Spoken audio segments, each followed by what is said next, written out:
Hello and welcome to Fiction Fans, a podcast where we read books and other words too. I'm Lily. And I'm Sarah, and today we will be talking about Future's Edge by Gareth L. Powell. But first, our quick 5-minute introduction.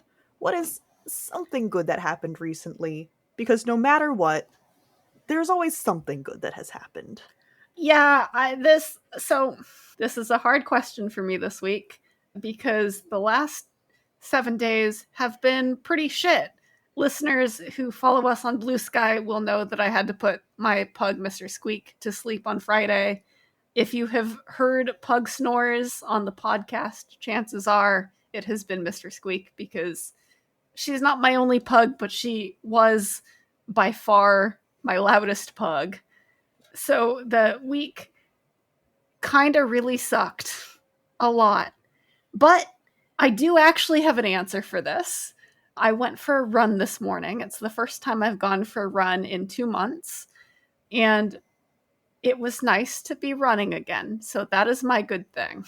Good for you. I did no intentional exercise, but I went camping. Now, when I go camping, I don't go backpacking like you do. I go car camping. Yes. Different camping. I'll try not to be too much of a snob. But from the car to the tent to the fire pit was enough circuits that I got many more steps than I usually do on a typical day. And when I say I just got back from camping, I mean when Sarah texted me to start recording, I was still in the car. Yes. I smell like campfire. I have not taken a shower in a very long time. We're just going to roll with it.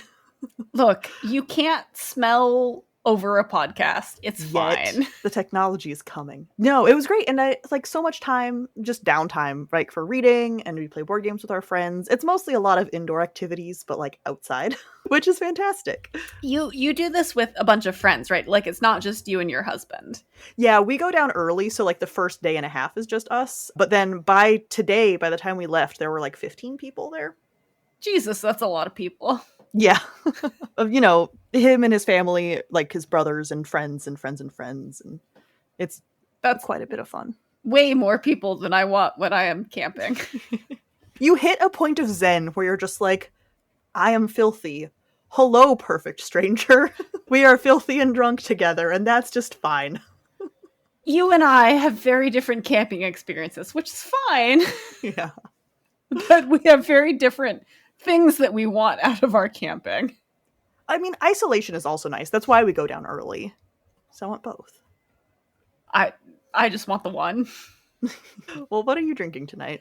I am drinking apple cider because a friend came over earlier today to keep me company because she rightly thought that I did not want to be on my own.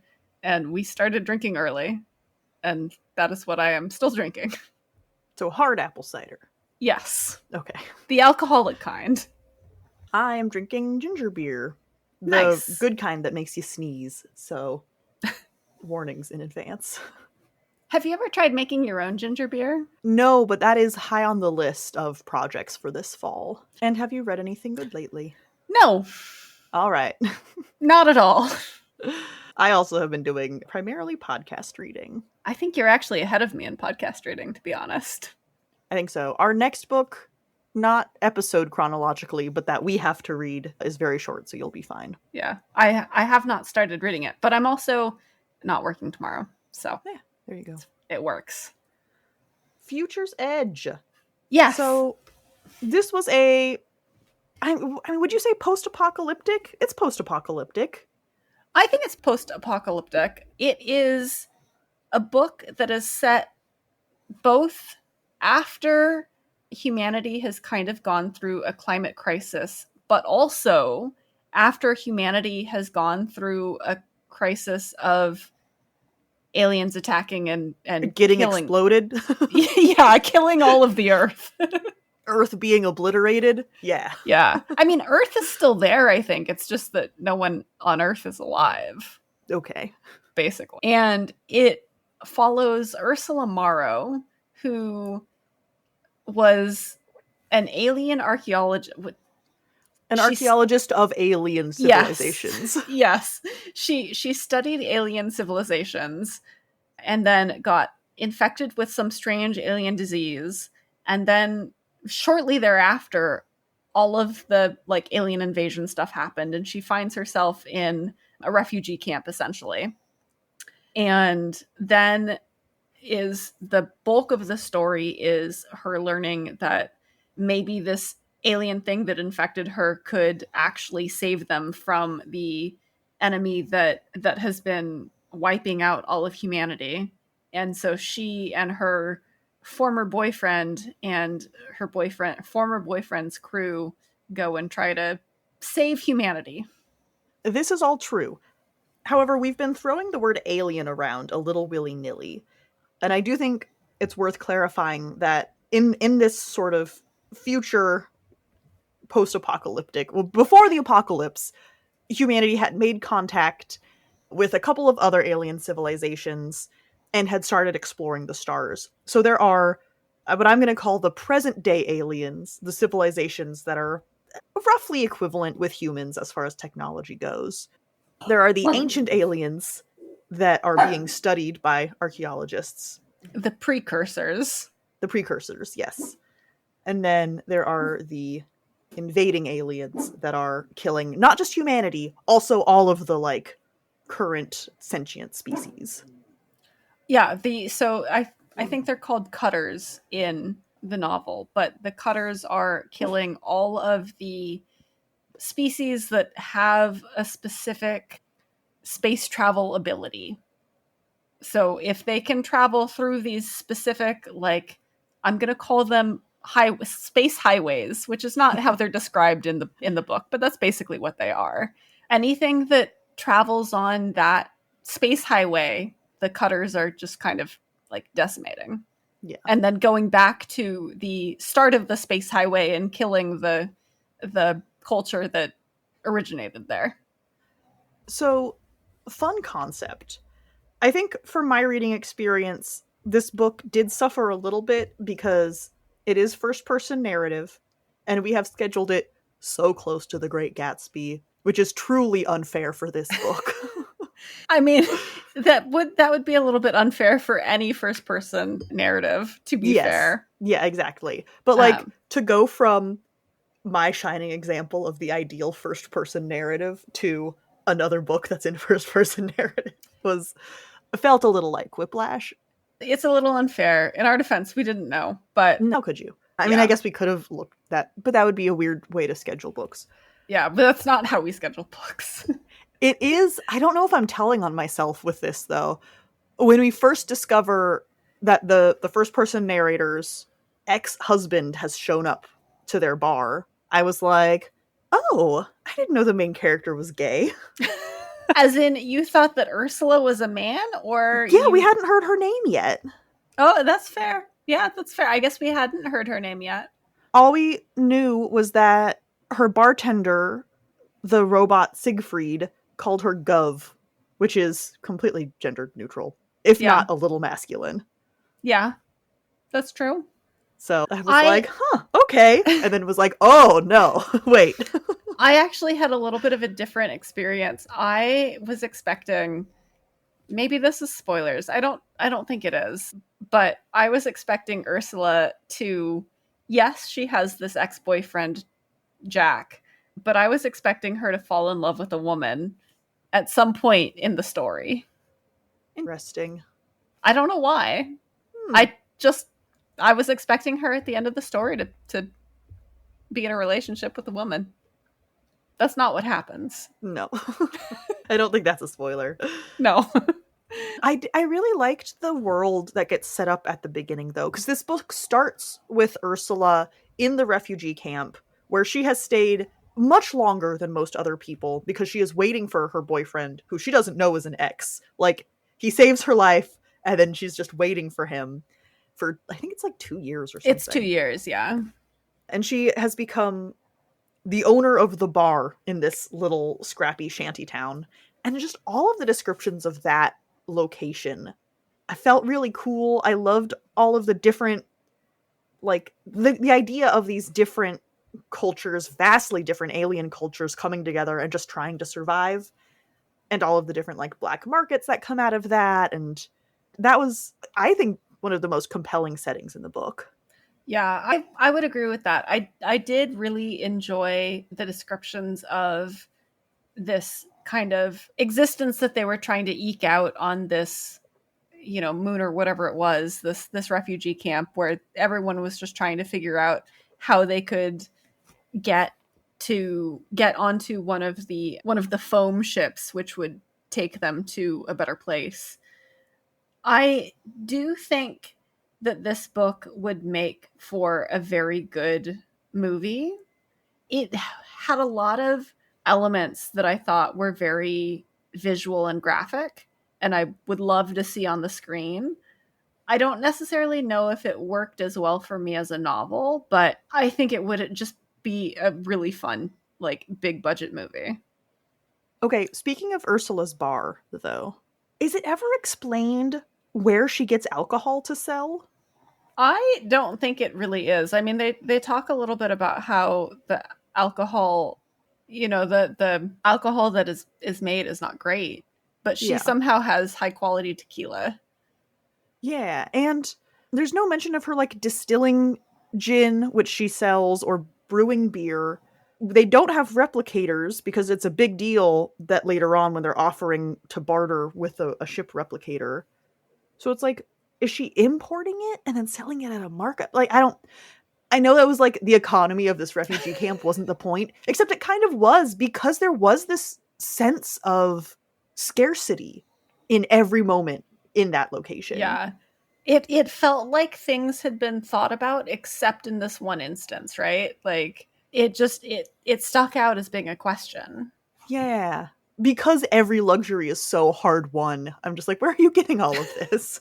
I also found her relationship with alcohol kind of funny. She had experienced alcoholism and is dry at the beginning of the novel and just lambasts herself for it. She's like, I didn't have an illness. I wasn't self-medicating for anything. I was just like a bad person, which is why I drank too much. Also, it was because it calms down my overactive brain. And it's like, girl, that's the definition of self-medicating. Yep. Yeah. Yeah. Ursula, like, I sympathize with Ursula and her relationship to alcohol, but she's way too hard on herself. Yeah.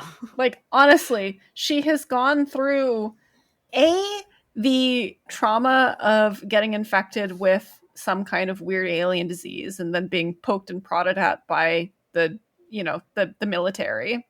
And then right after that, humanity gets wiped out and she like manages to get on the last spaceship out of Earth, which it's not talked about a ton in the book, but was clearly a traumatic event. And then she wonders why she's an alcoholic. Yeah. No, she doesn't wonder why. She knows why. It's because she's bad. I mean, to be fair, it sounds like she didn't have the best relationship with alcohol to start with.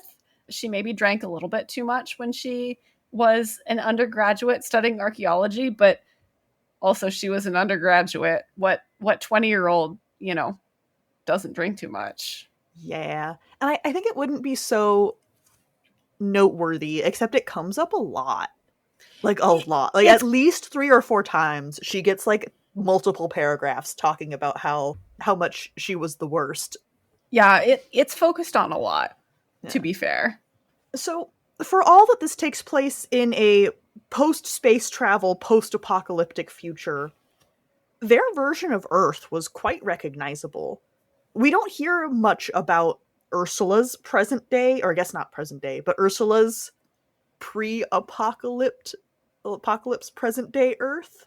We hear about her studies and about some of her field work, but those weren't on Earth. But she does talk about Earth's past quite a bit, and that felt so spot on to our present day Earth. I mean, they talk a little bit about how like bits of London were flooding, and because Ursula lived in London, so yeah. That's where her the majority of her stories about pre-alien invasion Earth come from. And she talks a little bit about how London was flooding and how bits and pieces of London were inaccessible, and that was not anything recognizable to what we see today. But that's true. It felt like a lot of her descriptions of Earth were kind of, I mean, they were clearly designed for the reader, right? It was how much Earth had changed from beforehand. Like, when she talks about artificial intelligence beings, because there are sentient robots at this point in the future, she talks about how AI was developed from large language models back in the day. Like, yeah, her reference point for everything is our present day, it feels like. Yes, it did feel like she was referencing our present day quite a lot. I would absolutely agree with you there. That was interesting to really, like, Powell clearly left not even breadcrumbs, like big shining flashing lights for the reader of speculation, if you will. Here there be speculation on climate change and AI, and although obviously the sci-fi version of AI is very different. I would say that the version of AI we get in this novel in particular is very different from the version of AI that we have in the real world today. Which, speaking of, I think the AI that we get on the page the most is Crisis Actor, the ship that Ursula's ex, Jack, flies on. And then we find out the ship that Ursula's ex, Jack, married. Yeah, and that's not a spoiler because we get that on page 28. So we learned that very early on. And, I mean, obviously, he's in a relationship with the, like, human projection, or they're...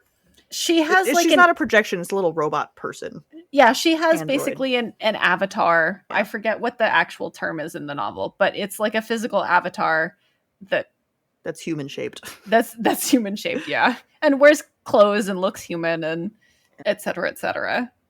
But I did feel like Ursula focused so much on the spaceship intelligence portion of this, and it was really a misdirection, because, like, here's the guy who she hadn't had a long relationship with before the end of the world, but her relationship with him literally saved her from the end of the world.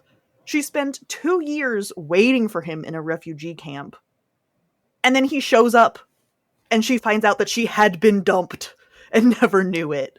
Like, it doesn't matter who he's moved on with. That's going to be upsetting for her. But she really latches on to but it's with a spaceship thing.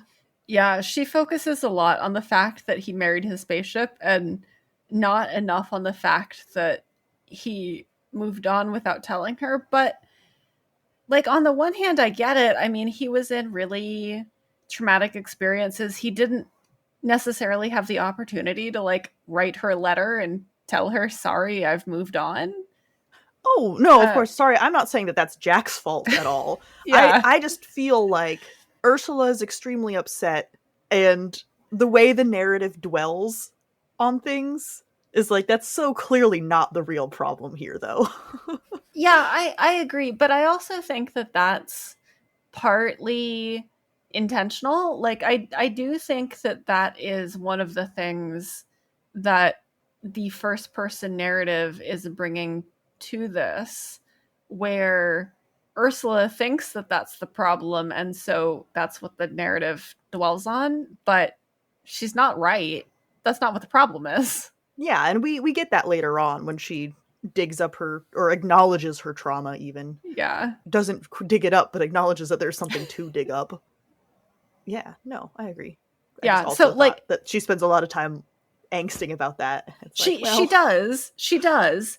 And it does get a little bit frustrating because as the reader, like, girl, that's not actually what you're mad about. But it's not the point.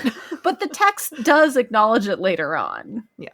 Yeah, it does. And I do think that actually I really enjoyed the way that Ursula's relationship with Crisis Actor was handled, because they eventually, maybe this is spoilers too, but, like, they talk about stuff. I don't think it's that much of a spoiler. Yeah. I mean, they're set up so antagonistically. If they hadn't eventually had a reckoning, that would have actually been really bad. Yeah, but, like, they do actually eventually work it out. Yeah, they talk it out. It's okay. Yeah, which I was grateful for, because if they hadn't, I would have been real mad. Mm-hmm. because it would have been very frustrating. Mm-hmm. Another thing that I noticed in this book that raised a question for me is there are several lists of mostly literature, but like various books and media references. And I'm so curious if these are Powell's favorites or if he's just building characters. I mean, I don't have an answer to that question. Maybe it's a little bit of both. Yeah.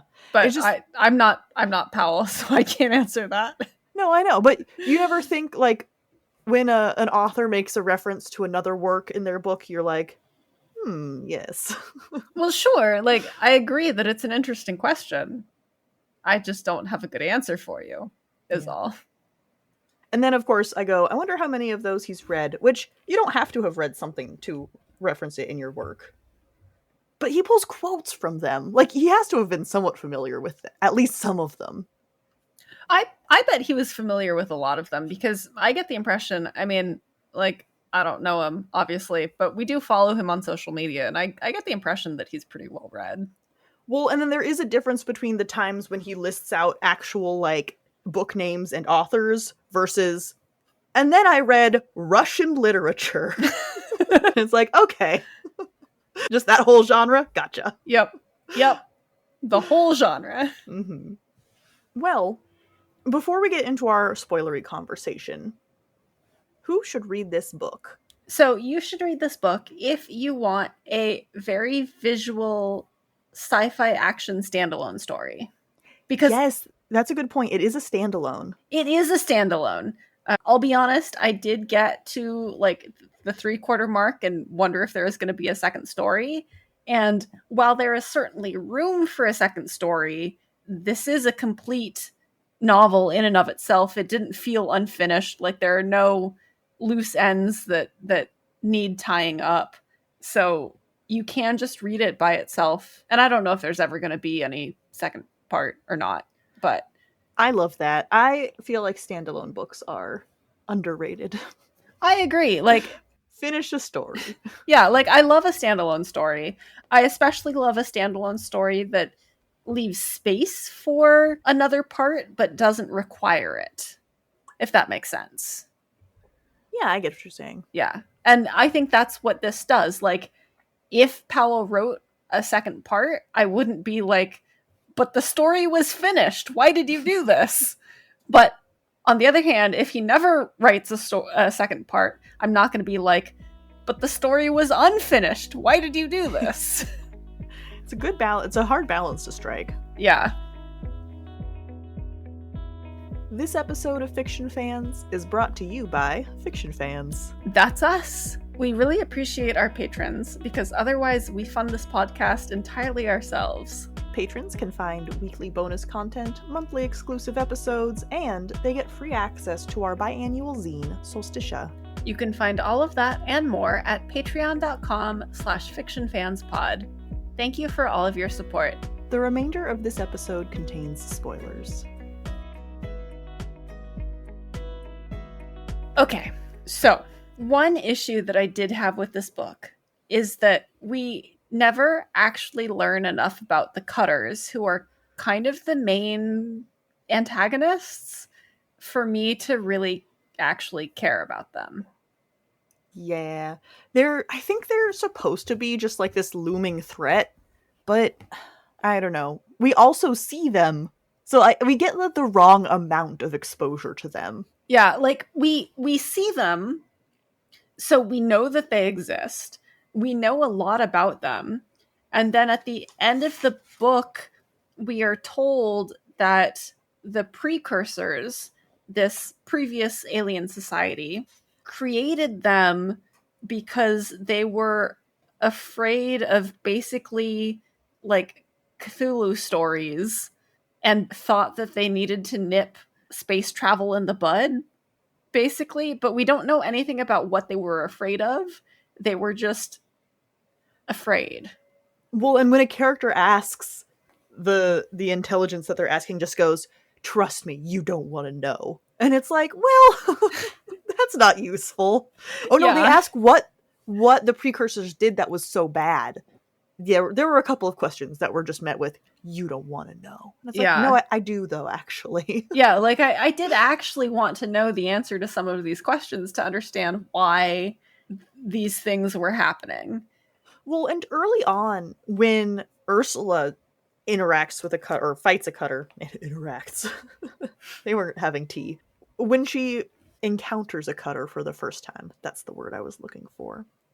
We have this section, they kind of project some of their emotions and thoughts a little bit, and people around them can pick those up. And she says, So sorry, before you go on, my one question with that was how much of that projection was Ursula understanding because she has this alien weapon in her, and how much was that everyone can pick that up?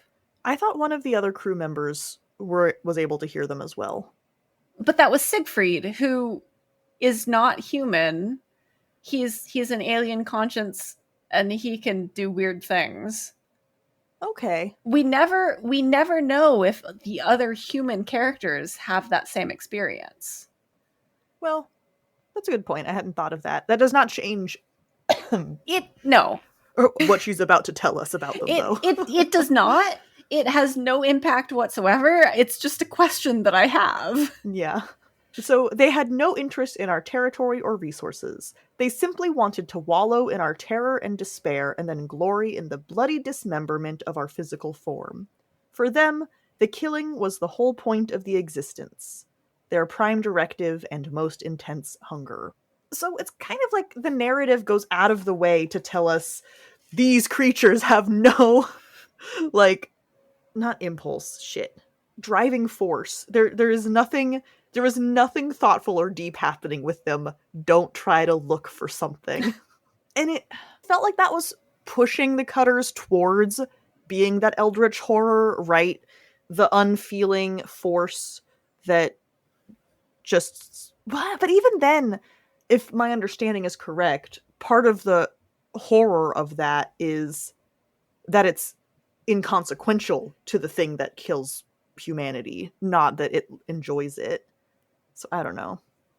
Yeah, I mean, for me, that was one of the things that made me think that this would be a better movie than a novel, because you don't need to dig that deep into the motivations of the enemies in a movie, but I kind of want to in a book. They just like killing. Don't ask questions. Yeah. Now, the counterpoint to that is that at the end, we do discover that they were specifically made to do lots of murder, which is why they do lots of murder, because they were made to, and they do what they were made to do. So, in fact, they're quite obedient in that way, which I don't think is where it wanted me to go with that. But I mean, they're behaving according to their nature, and we do learn that. Like, we learn that they were created. Like, there's no thought to them. They're just these unthinking creations. Except they do have sentience. Like, they talk in language, not spoken, but they have, like, thoughts, coherent thoughts. So there is something going on in there. True. I don't know. I agree. As enemies, they didn't really work for me. Yeah, I just wanted a little bit more from them on the page. I don't know. They just didn't hit that level of malevolence that I needed from them, even though they were supposed to be this huge threat. Yeah. Well, they cause so much destruction, but it's really far away. Yeah. And I know that Jack and his crew have been fighting them, and we hear about that a little bit, but that's like third or fourth hand at that point. Yeah, so it kind of reminded me a little bit of an Adrian Tchaikovsky series called Shards of Earth. I think that's actually the name of the first book. The series is called The Final Architecture. And I read this, Amazon says I purchased it on July 10th, 2024, which means I read it a year ago, but it feels like I read it much longer ago. And I couldn't articulate why they reminded me of those enemies in Shards of Earth, because I don't remember much about the series. Mm-hmm. But they did in some respects just remind me of the unthinking malevolence, of what happens in that book. Basically, I kept comparing this to a Tchaikovsky novel. Interesting. I think.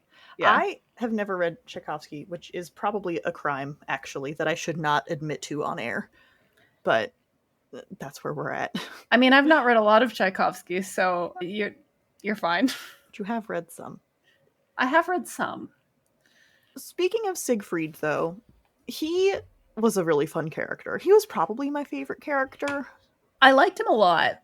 And I was sad when he died, because he does die, except that it also kind of felt like he died just for the sake of having a character die. To raise the stakes. And then he comes back and dies again. Well, and then he comes back. Especially because I was trying to get this in before you got to how he comes back to life, but right before he dies, we get Ursula going, "He is my best and only friend, isn't he?" Which, is bad news for whatever character. Yeah. The main character is like, "Hey, this is the most important person in my life. I would be shattered if something happened to them." Yeah. I think maybe one page before or something. It's quite rapid from that realization to his dying the first time. Yeah. I was like, "Oh, poor buddy." And then he comes back and then he goes again. Yeah. And then you're just kind of getting yanked around. Yeah. I was happy that he doesn't end up dead for good, because you know me, I really enjoy things where people don't die. I want a happy ending. So I was happy for him, but it didn't necessarily feel earned. It just felt like, being yanked around a little bit. I think his first resurrection, if you will, comes when we find out that he had transmitted his sentience, his self, into the network that the Cutters communicate on, and was able to use that to possess one of them and come talk to Ursula and crew, which was neat. It lasts for about 30 seconds, and that was so sudden and abrupt. Yeah. That I don't think I really got the opportunity to deal with it. Yeah, it is relatively quick, because the Cutter takes over again pretty quick. But it felt like that only happened to establish that Siegfried had uploaded his consciousness in this way. And I think he also gives the crew some crucial insights into the Cutters that they need. He does tell them important information. Yeah. And so that felt a little artificial. It just not that I was mad about him coming back necessarily, but the whole arc felt a little artificial. But if it had just been when he came back at the end, I think that would have been more meaningful to me. Because we had that blip in the middle, I was like, well, we've been here before. I mean, I think I still would have been a little mad about it, to be honest, because it didn't feel earned. But it might have, if we didn't have that weird middle part. I don't think it would have. No, because then it would have come out of left field. Yeah. And it would have just, then it would have just been completely random. Chloe at the end was already a bit of a deus ex machina, which she acknowledges, Chloe being the weapon / artificial intelligence, whatever, that the precursors had made that the crew is trying to find. They don't know what she is, but they are trying to find her to try to stop the Cutters. Yeah. She becomes a she. That was really, I don't want to say random, but that resolves itself really quickly. But at least that felt like the culmination of their efforts, and not entirely a way to not actually kill a character. Well, they're not killing anyone with Chloe, but right. The resolution did feel, you're right. It's what the whole book was moving up to. So it's not like it was a surprise that this thing that they were trying to find, that they were hoping was a weapon to destroy the Cutters, was indeed the way to deal with the Cutters. But it happened so quickly. I texted you when I was reading this novel. I was like, I'm at 3/4 of the way through the book, and I don't think this is a two-parter, but I don't see how they can wrap things up in the last 50 pages. And then they do. Like, it is wrapped up in the last 50 pages. It is a standalone novel, but it feels like it happens really, really quickly. Well, I think what adds to that feeling is they go back and forth on their plan like 3 or 4 times. It's not we're learning a piece of information and then like adapting, and then we learn another piece of information and then adapt. It's they learn about what's going on, and then they go like a couple of really dramatic 180s. And I really, what I'm getting at is we spend some time of Ursula going, I'm gonna have to sacrifice myself to save the universe, and like her dealing with that and like kind of making peace with it. And then Chloe resurrects Siegfried, so I was like, oh, at least she'll have her best friend with her. Like, that's actually, I could see that being a sort of bittersweet ending for her. Yeah. And then suddenly at the 11th hour, Professor Vogel, her old mentor and archaeologist guy, was like, actually, I'll do it. And even though you were the chosen one and the only one who could do this, it's fine. I can too. And that, it undercut everything that was getting set up with Ursula beforehand. Yeah, again, I think it would have been a great movie. That's the kind of thing I'd love to see in a movie, because you don't need all of the emotional depth. No, you would just get the swelling music and you'd go, yay, the main character will live. Yeah. You know who I loved? Mouse. Mouse and Siegfried should just run off together. Mouse was great. Mouse was Ursula's best friend at university. They were both studying archaeology together. And then when Ursula and Jack realize that they need to go and like find this archaeological piece that infected Ursula prior to the start of the book, they go back to a dig to look for Dr. Vogel, who is Ursula's professor, and they find Mouse, and Mouse continues to be great. I loved Mouse. He got a white tattoo of a mouse on his ankle, which is a choice. White ink tattoos are, I don't have any, but my understanding is that's like, it must have gone to a very good artist. Yeah, my understanding is that they don't work very well. No. So, I mean, good for him. He had a vision and he made it happen. To be fair, we don't know if it was a good tattoo. Well, Ursula would have said. She would have taken the opportunity to poke fun at her friend, I think. Possibly. But no, I like their relationship.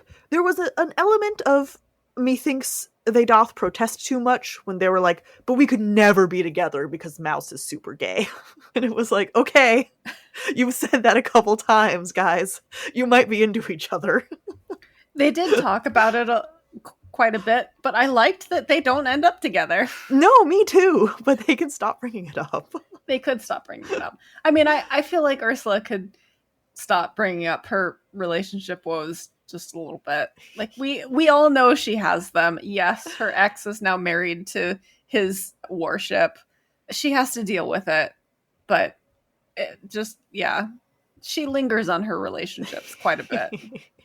I mean, again, with Jack, though, I get it, because he was off getting married while she was basically crafting her entire post-apocalyptic existence around him. That's gonna be really upsetting when you find out. Yeah, like, it has nothing to do with crisis actor. I get it. Yeah. I don't necessarily think she behaves in a bad way. Yeah. And she does come to terms with crisis actor. Well, she does what a lot of people do when they betrayal is a dramatic word, because again, I don't think Jack betrayed her. They were like galaxies apart and had no way of communicating. Yeah, it was 2 years. I don't think Jack did anything wrong. They were dating, but like, yeah, it's been 2 years. They haven't seen each other since. He's been through a lot of shit. She's been through a lot of shit.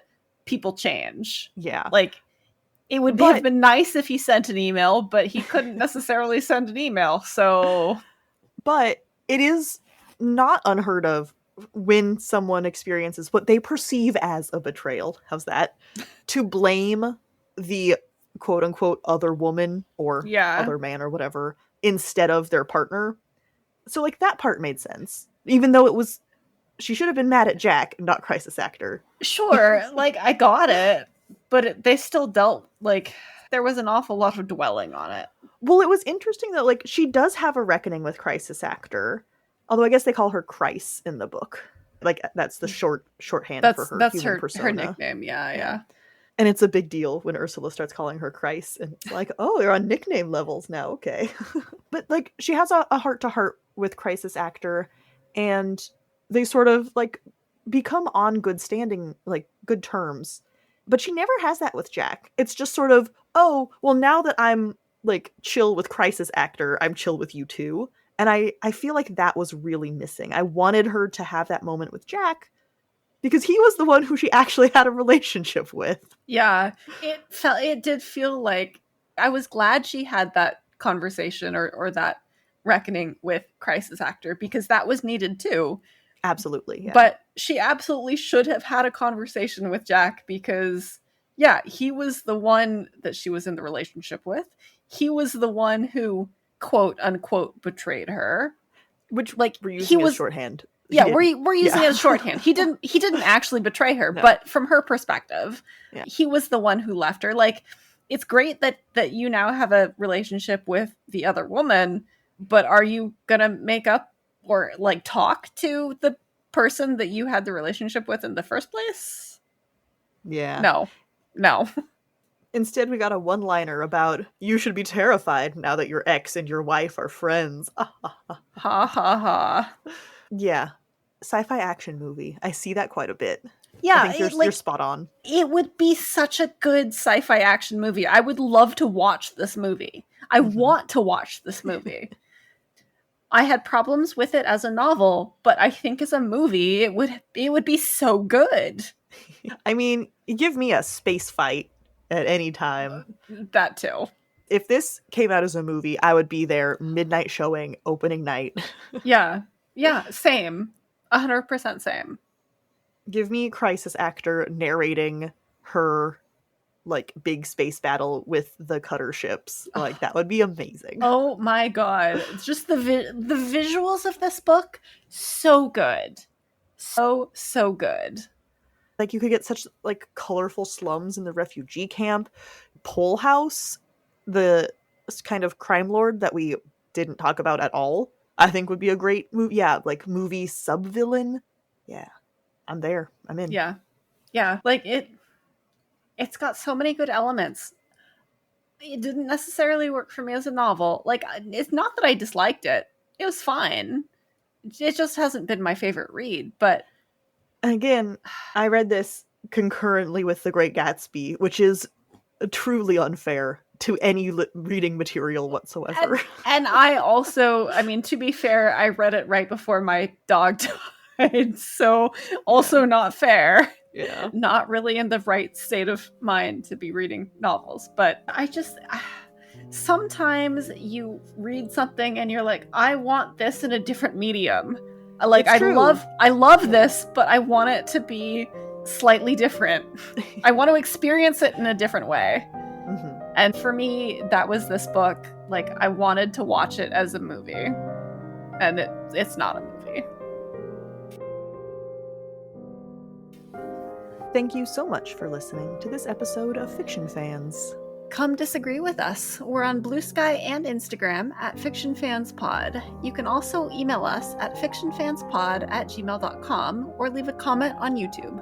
If you enjoyed the episode, please rate and review on Spotify and Apple Podcasts, and follow us wherever your podcasts live. We also have a Patreon where you can support us and find exclusive episodes and a lot of other nonsense.